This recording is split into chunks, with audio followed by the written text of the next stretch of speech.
Ogledal sem se žive jaslice, navdušile so me.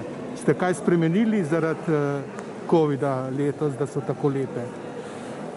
Morda smo postali pri sami pripravi bolj skrbni, ker vse skupaj se je začelo to, kako bomo zagotovili varnost vsem obiskovalcev in konec koncev nastopajočim in nam samim.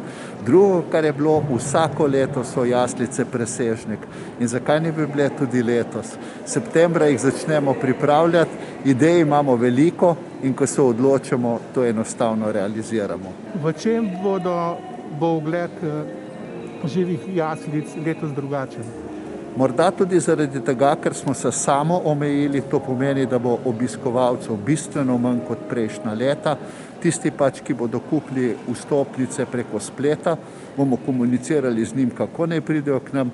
To pomeni več prostora, več svobode, bolj se boš lahko osredotočil na sam ogled tako Postojnske jame kot živih jaslic in to je tisto doživetje, ki pri majhnih otrocih in seveda tudi odraslih pusti nek nepozaben vtis. Koliko ocenjujete, da bo letos obiskovalcev? Tako je, bilo bi jih lahko ogromno, ampak vendarle mi smo vse skupaj limitirali nekje med 12 in 15 tisoč v vsem času trajanja jaslic. No, še to povejva, kdaj bodo jaslice na ogled in do kdaj bo možno jih ogledati? Tako s predstavami začnemo 25. 12. za Božič in končamo 30.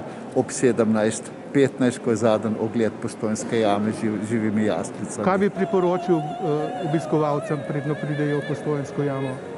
Najprej to, da gredo na splet, pogledajo, kdaj, kateri ogled je še prost, kupajo vstopnice, konec koncev tudi bone lahko koristijo za ogled in na tisti dan in mi tudi garantiramo, da si bodo vse skupaj lahko tudi ogledali. Predvsem pa naj se držijo navodil, ki jih zelo skrbno dajemo čisto vsem obiskovalcem.